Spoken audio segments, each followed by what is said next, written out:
নমস্কার, আমি মিলন স্যার। পাল একাডেমি সেন্টারে তোমাদের সকলকে জানাই স্বাগত। আমি আজকে তোমাদের কাছে নিয়ে চলে এসেছি আরআরবি রেলওয়ে গ্রুপ ডির 2nd ডিসেম্বরের সেকেন্ড শিফটের যে প্রশ্নগুলি আমি পেয়েছি তার প্রত্যেকটি প্রশ্ন নিয়ে আজকের এই টিউটোরিয়ালটিতে তোমাদের সাথে আমি বিস্তারিত আলোচনা করতে চলেছি। তাহলে চলো আমরা সময় নষ্ট করব না, আমরা সরাসরি দেখে নিই কোন টাইপের কোশ্চেনগুলি ছিল। তাহলে প্রথম প্রশ্ন একটু খেয়াল করো, দেখো কি বলেছে। বলেছে 2025 সালের মে মাসে কোন রাজ্য সরকার ভারতের প্রথম ভিস্তাডোম জঙ্গল সাফারি ট্রেন চালু করে? 2025 সালের মে মাসে কোন রাজ্য সরকার ভারতে প্রথম ভিস্তাডোম জঙ্গল সাফারি ট্রেন চালু করে? তো এই প্রশ্নের তোমাদের সঠিক অ্যান্সার হয়ে যাবে উত্তরাখণ্ড রাজ্য। ওকে, নেক্সট কোশ্চেন দেখো কি বলেছে। 2025 সালে অস্ট্রেলিয়ান ওপেনের মহিলা একক ফাইনালে ম্যাডিসন কিজ কাকে পরাজিত করেছিলেন? 2025 সালে অস্ট্রেলিয়ান ওপেনে মহিলা একক ফাইনালে ম্যাডিসন কিজ কাকে পরাজিত করেছিলেন? তো এই প্রশ্নের তোমাদের সঠিক অ্যান্সার হয়ে যাবে আরিনা সাবালেঙ্কাকে। আরিনা সাবালেঙ্কাকে পরাজিত করেছিলেন। নেক্সট কোশ্চেন দেখো কি বলেছে। 2025 সালের বিশ্ব রোয়িং চ্যাম্পিয়নশিপ 53তম সংস্করণ, যেটা 21 থেকে 28 সেপ্টেম্বর 2025 পর্যন্ত কোন স্থানে অনুষ্ঠিত হয়েছিল? দেখো আরেকবার রিপিট করি, 2025 সালের বিশ্ব রোয়িং চ্যাম্পিয়নশিপ 53তম সংস্করণ, যেটা 21 থেকে 28 সেপ্টেম্বর 2025 পর্যন্ত কোন স্থানে অনুষ্ঠিত হয়েছিল? তো এই প্রশ্নের তোমাদের সঠিক অ্যান্সার হয়ে যাবে আমস্টারডাম, নেদারল্যান্ডে। ওকে, তাহলে নেদারল্যান্ডের হচ্ছে আমস্টারডাম, এখানে অনুষ্ঠিত হয়েছিল। পরের প্রশ্নটাও কি বলেছে। গলগি যন্ত্রপাতি, গলগি যন্ত্রপাতি কোনটির অংশ? গলগি যন্ত্রপাতি অথবা গলগি বস্তু কোনটির অংশ? তো এই প্রশ্নে তোমাদের অপশন দেওয়া আছে। প্রথম option number 1 endomembrane system, option number 2 বলেছে প্লাস্টিড, অপশন নাম্বার 3 বলেছে নিউক্লিয়াস, অপশন নাম্বার 4 বলেছে মাইটোকন্ড্রিয়া। তাহলে এই চারটে অপশনের মধ্যে কোনটি সঠিক হবে? এন্ডোমেমব্রেন সিস্টেম, না প্লাস্টিড, না নিউক্লিয়াস, না তোমাদের মাইটোকন্ড্রিয়া? তাহলে গলগি যন্ত্রপাতি কোনটির অংশ? এই প্রশ্নে তোমাদের সঠিক অ্যান্সার হয়ে যাবে এন্ডোমেমব্রেন সিস্টেম, অর্থাৎ অপশন নাম্বার 1 হচ্ছে কারেক্ট অ্যান্সার। ওকে, নেক্সট কোশ্চেন দেখো কি বলেছে। 2025 সালের জানুয়ারিতে বিশ্ব অর্থনৈতিক ফোরাম, যেটা হচ্ছে WEF বলা হয়, WEF, যেটা হচ্ছে বিশ্ব অর্থনৈতিক ফোরাম, এর বার্ষিক সভা কোথায় অনুষ্ঠিত হয়েছিল? 2025 সালের জানুয়ারিতে বিশ্ব অর্থনৈতিক ফোরাম বা WEF এর বার্ষিক সভা কোথায় অনুষ্ঠিত হয়েছিল? তো এই প্রশ্নের তোমাদের সঠিক অ্যান্সার হয়ে যাবে দাভোস ক্লোস্টার্স, দাভোস ক্লোস্টার্স সুইজারল্যান্ড। ওকে, দাভোস ক্লোস্টার্স সুইজারল্যান্ডে এটা অনুষ্ঠিত হয়েছিল। নেক্সট কোশ্চেন দেখো কি বলেছে। খেলাধুলায় অসাধারণ পারফরমেন্সের জন্য সুচা সিংকে কোন পুরস্কারে ভূষিত করা হয়েছিল? খেলাধুলায় অসাধারণ পারফরমেন্সের জন্য সুচা সিংকে কোন পুরস্কারে ভূষিত করা হয়েছিল? তো এই প্রশ্নের তোমাদের সঠিক অ্যান্সার হয়ে যাবে অর্জুন পুরস্কার। অর্জুন পুরস্কারে তাকে ভূষিত করা হয়েছিল এবং জীবনকাল ধরে। তারপরে প্রশ্ন দেখো কি বলেছে। আন্তর্জাতিক মুদ্রা তহবিল, আন্তর্জাতিক মুদ্রা তহবিল যেটাকে বলেছে IMF অনুসারে 2025 সালের মে মাসে ভারতের আধুনিক জিডিপি বৃদ্ধির হার কত ছিল? কি বলেছে, আন্তর্জাতিক মুদ্রা তহবিল অনুসারে 2025 সালের মে মাসে ভারতের আধুনিক জিডিপি বৃদ্ধির হার কত ছিল? তো এই প্রশ্নে তোমাদের সঠিক অ্যান্সার হয়ে যাবে 6.6%। 6.6% হচ্ছে সঠিক অ্যান্সার। নেক্সট প্রশ্ন, কোন ব্যক্তি 2025 সালের মার্চ মাসে সেবি এর চেয়ারম্যান হিসাবে দায়িত্ব গ্রহণ করেন? তাও কি বলেছে, কোন ব্যক্তি 2025 সালের মার্চ মাসে সেবি এর চেয়ারম্যান হিসাবে দায়িত্ব গ্রহণ করেন? তো এই প্রশ্নটি তোমাদের সঠিক অ্যান্সার হয়ে যাবে তুহিন কান্ত পান্ডে। তুহিন কান্ত পান্ডে হচ্ছে এই প্রশ্নের সঠিক অ্যান্সার এবং তিনি 2025 সালের মার্চ মাসে সেবি এর চেয়ারম্যান হিসাবে দায়িত্ব গ্রহণ করেছেন। নেক্সট কোশ্চেন দেখো কি বলেছে। উদ্ভিদের জন্য নিম্নলিখিত কোন পুষ্টির পরিমাণ বেশি প্রয়োজন? উদ্ভিদের জন্য নিম্নলিখিত কোন পুষ্টির পরিমাণ বেশি প্রয়োজন? এখানে অপশন নাম্বার 1 বলেছে জেডেন, মানে হচ্ছে জিঙ্ক বা দস্তা। অপশন নাম্বার 2 বলেছে সিইউ, কপার বা তামা। অপশন নাম্বার 3 তে বলেছে এফি, আয়রন বা লোহা। অপশন নাম্বার 4 এ বলেছে পি মিন্স ফসফরাস। তাহলে এই চারটে অপশনের মধ্যে কোনটি সঠিক হবে? জিঙ্ক, কপার, না লোহা, না ফসফরাস? তাহলে উদ্ভিদের জন্য নিম্নলিখিত কোন পুষ্টির পরিমাণ সবচেয়ে বেশি? তো এই প্রশ্নটি তোমাদের সঠিক অ্যান্সার হয়ে যাবে অপশন নাম্বার 4, ফসফরাস। ফসফরাস হচ্ছে কারেক্ট অ্যান্সার। ওকে, এইবার দেখো তাহলে পরের প্রশ্ন। দেখো কি বলেছে। বলেছে 2023 সালে পাশ হওয়া নারী শক্তি বন্ধন অধিনিয়ম ভারতের কোন সাংবিধানিক সংশোধনী আইনের সাথে সম্পর্কিত? তাই না? দেখো 2023 সালে পাশ হওয়া নারী শক্তি বন্ধন অধিনিয়ম ভারতের কোন সাংবিধানিক সংশোধনী আইনের সাথে সম্পর্কিত? তো এই প্রশ্নের তোমাদের সঠিক অ্যান্সার হয়ে যাবে 106তম সংশোধনী আইন। 106তম সংশোধনী আইন হচ্ছে এই প্রশ্নের তোমাদের সঠিক অ্যান্সার। নেক্সট কোশ্চেন দেখো কি বলেছে।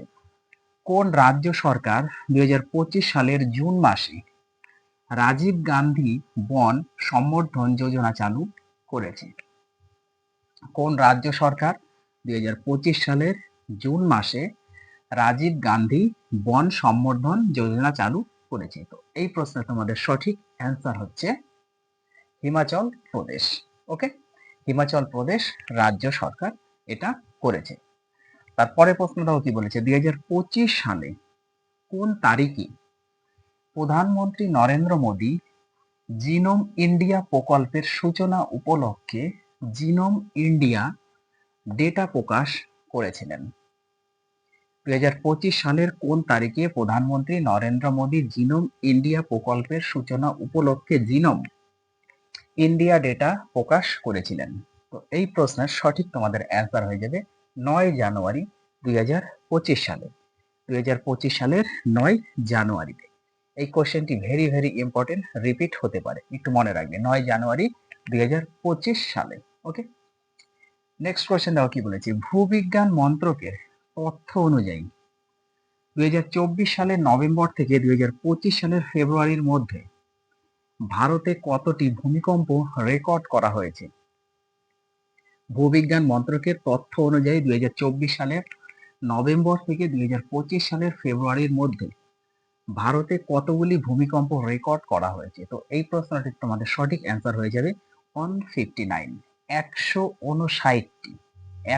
159টি ভূমিকম্পের রেকর্ড করা হয়েছে। নেক্সট প্রশ্ন দাও কি বলেছে। 22শে মে 2025 সালে কোন দুটি দেশ চাগোস দ্বীপপুঞ্জের ভবিষ্যৎ নিয়ে একটি চুক্তি স্বাক্ষর করে? 22শে মে 2025 সালে কোন দুটি দেশ চাগোস দ্বীপপুঞ্জের ভবিষ্যৎ নিয়ে একটি চুক্তি স্বাক্ষর করে? তো এই প্রশ্নের তোমাদের সঠিক অ্যান্সার হয়ে যাবে যুক্তরাষ্ট্র ও মরিশাস। যুক্তরাষ্ট্র ও মরিশাস হচ্ছে এই প্রশ্নের তোমাদের সঠিক অ্যান্সার। ওকে, নেক্সট কোয়েশ্চেন দেখো কি বলেছে। 9 জুন 2025 তারিখে 9 জুন 2025 তারিখে কোন কেন্দ্রশাসিত অঞ্চলের বিধানসভার জন্য জাতীয় ই বিধান অ্যাপ্লিকেশন নেভা NEVA চালু করা হয়েছিল? কোশ্চেনটি আরেকবার রিপিট করি। 9 জুন 2025 তারিখে কোন কেন্দ্রশাসিত অঞ্চলের বিধানসভার জন্য জাতীয় ই বিধান অ্যাপ্লিকেশন, যেটা হচ্ছে নেভা, চালু করা হয়েছিল? তো এই প্রশ্নটি তোমাদের সঠিক অ্যান্সার হয়ে যাবে পুদুচেরি। কেন্দ্রশাসিত অঞ্চল পুদুচেরি। ওকে, পুদুচেরি হচ্ছে সঠিক answer. Next question. SBI state bank of ইন্ডিয়ার 2024 সালের রিপোর্ট অনুসারে 2014 অর্থ বছরে ভারতে নগর দারিদ্র্যের হার কত ছিল? SBI এর 2024 সালের রিপোর্ট অনুসারে 2014 সালের অর্থ বছরে ভারতে নগর দারিদ্র্যের হার কত ছিল? তো এই প্রশ্নটি তোমাদের সঠিক অ্যান্সার হয়ে যাবে 4.9%। 4.9% হচ্ছে সঠিক অ্যান্সার। ওকে, নেক্সট কোশ্চেন। 3 মে 2025 তারিখে 3 মে 2025 তারিখে কোন রাজ্যে DRDO তাদের নিজস্ব স্ট্র্যাটোস্ফিয়ারিক এয়ারশিপ প্ল্যাটফর্ম, যেটা হচ্ছে স্যাপ বলা হয়, SAP স্যাপ এর প্রথম ফ্লাইট পরীক্ষা সফলভাবে পরিচালনা করে? দেখো 3 মে 2025 তারিখে কোন রাজ্যে DRDO তাদের নিজস্ব স্ট্র্যাটোস্ফিয়ারিক এয়ারশিপ প্ল্যাটফর্ম, যেটা হচ্ছে স্যাপ বলা হয়ে থাকে, এর প্রথম ফ্লাইট পরীক্ষা সফলভাবে পরিচালনা করে। তো এই প্রশ্নটি তোমাদের সঠিক অ্যান্সার হয়ে যাবে মধ্যপ্রদেশ। মধ্যপ্রদেশ হচ্ছে তোমাদের সঠিক অ্যান্সার। ওকে, নেক্সট কোশ্চেন, 2025 সালের জুন মাসে আমির খানের কোন ছবি মুক্তি পায়? 2025 সালের জুন মাসে আমির খানের কোন ছবি মুক্তি পায়? তো এই প্রশ্নটি তোমাদের সঠিক অ্যান্সার হচ্ছে সিতারে জমিন পার। সিতারে জমিন পার এই মুভিটি হচ্ছে মুক্তি পায়। ওকে, তাহলে দেখো পরের প্রশ্ন এবার কি বলেছে, একটু চোখ রাখো। দেখো বলেছে, সম্প্রতি জাতীয় সবুজ মিশনের অধীনে কোন পর্বত শ্রেণীকে সুরক্ষা দেওয়া হয়েছে? সম্প্রতি জাতীয় সবুজ মিশনের অধীনে কোন পর্বত শ্রেণীকে সুরক্ষা দেওয়া হয়েছে? তো এই প্রশ্নের তোমাদের সঠিক অ্যান্সার হয়ে যাবে হচ্ছে আরাবল্লী পর্বত। আরাবল্লী পর্বতকে দেওয়া হয়েছে।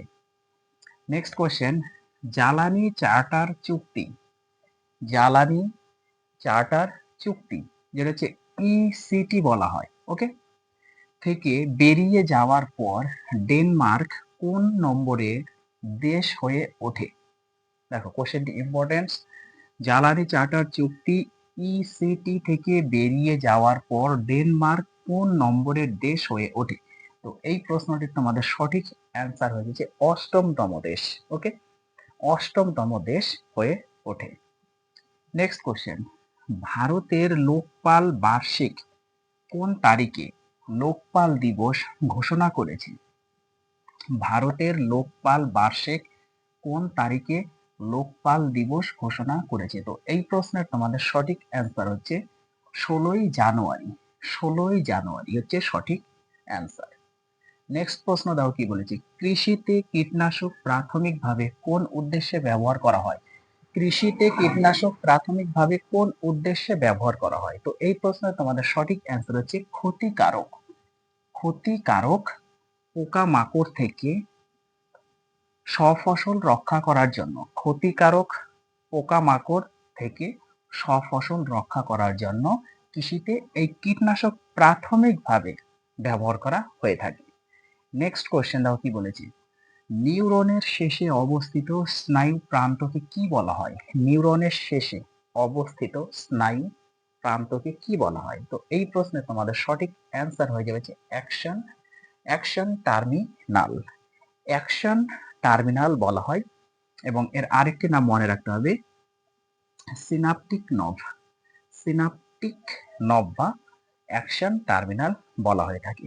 ওকে, নেক্সট কোশ্চেন দেখো কি বলেছি, প্যারা সাঁতারের ক্ষেত্রে 2024 থেকে 2025 সালে আজীবন অর্জুন পুরস্কার পুরস্কারে কে ভূষিত হয়েছে? কি বলেছে, প্যারা সাঁতারের ক্ষেত্রে 2024 থেকে 2025 সালে আজীবন অর্জুন পুরস্কারে কে ভূষিত হয়েছে? তো এই প্রশ্নের তোমাদের সঠিক অ্যান্সার হচ্ছে মুরলীকান্ত, মুরলীকান্ত রাজারাম পেটকর, মুরলীকান্ত রাজারাম পেটকর। ওকে, নেক্সট কোশ্চেন দেখো কি বলেছি, ক্ষয় কোন ধরনের বিক্রিয়ার উদাহরণ? ক্ষয় কোন ধরনের বিক্রিয়ার উদাহরণ? তো এই প্রশ্নের তোমাদের সঠিক অ্যান্সার হয়ে যাবে জারণ, জারণ বিক্রিয়ার একটি উদাহরণ, জারণ বিক্রিয়ার একটি উদাহরণ। তাহলে ক্ষয় কোন ধরনের বিক্রিয়ার একটি উদাহরণ? জারণ বিক্রিয়ার একটি উদাহরণ। নেক্সট কোশ্চেন, মানব দেহে দৈনন্দিন জীবনের কার্যকলাপে শক্তি স্থানান্তরের প্রক্রিয়াকে মূলত কি বলা হয়? মানব দেহে দৈনন্দিন জীবনের কার্যকলাপে শক্তি স্থানান্তরের প্রক্রিয়াকে কি বলা হয়? তো এই প্রশ্নে তোমাদের সঠিক অ্যান্সার হচ্ছে বিপাক, বিপাক বলা হয়ে থাকে। মানব দেহে দৈনন্দিন জীবনের কার্যকলাপে শক্তি স্থানান্তরের প্রক্রিয়াকে বলা হয়ে থাকে বিপাক। নেক্সট কোশ্চেন দেখো কি বলেছে, 2026 সালে এনএইচএল শীতকালীন, 2026 সালে এনএইচএল শীতকালীন ক্লাসিক খেলা কোথায় অনুষ্ঠিত হবে? ওকে, ভেরি ভেরি ইম্পর্টেন্ট, 2026 সালে এনএইচএল শীতকালীন ক্লাসিক খেলা কোথায় অনুষ্ঠিত হবে? তো এই প্রশ্ন তোমাদের সঠিক অ্যান্সার হচ্ছে টরন্টো, অন্টারিও, টরন্টো অন্টারিওতে অনুষ্ঠিত হবে। নেক্সট প্রশ্ন দাও কি বলেছি, বেঙ্গালুরুতে অ্যারো ইন্ডিয়া, বেঙ্গালুরুতে অ্যারো ইন্ডিয়া 2025 এয়ার শো কোন মাসে অনুষ্ঠিত হয়েছিল? বেঙ্গালুরুতে অ্যারো ইন্ডিয়া 2025 এয়ার শো কোন মাসে অনুষ্ঠিত হয়েছিল? তো এই প্রশ্নের তোমাদের সঠিক অ্যান্সার হচ্ছে ফেব্রুয়ারি। ফেব্রুয়ারি মাসে হয়েছিল। কি হয়েছিল? বেঙ্গালুরুতে অ্যারো ইন্ডিয়া 2025 এয়ার শো অনুষ্ঠিত হয়েছিল। ওকে, নেক্সট প্রশ্ন, 2025 সালের গুজরাট বিধানসভা উপনির্বাচনে কে কে বিজয়ী হলেন? আজকে তোমাদের লাস্ট প্রশ্নটা। 2025 সালের গুজরাট বিধানসভা উপনির্বাচনে কে কে বিজয়ী হলেন? তো এই প্রশ্নের তোমাদের সঠিক অ্যান্সার হচ্ছে রাজেন্দ্র চাভরা এবং গোপাল ইতালিয়া। রাজেন্দ্র চাভরা এবং গোপাল ইতালিয়া 2025 সালে গুজরাট বিধানসভা উপনির্বাচনে বিজয়ী হয়েছেন। ওকে, তাহলে এই ছিল তোমাদের 2 ডিসেম্বরের সেকেন্ড শিফটে যে প্রশ্নগুলি আমি পেয়েছি তার প্রত্যেকটি তোমাদের সাথে আমি অ্যানালাইসিস করলাম। তাহলে এই প্রশ্নগুলো একটু রিভাইজ দাও, আমি আবার আসবো পরবর্তী পার্ট নিয়ে। তাহলে আজকের মতো আমি এখানেই শেষ করছি।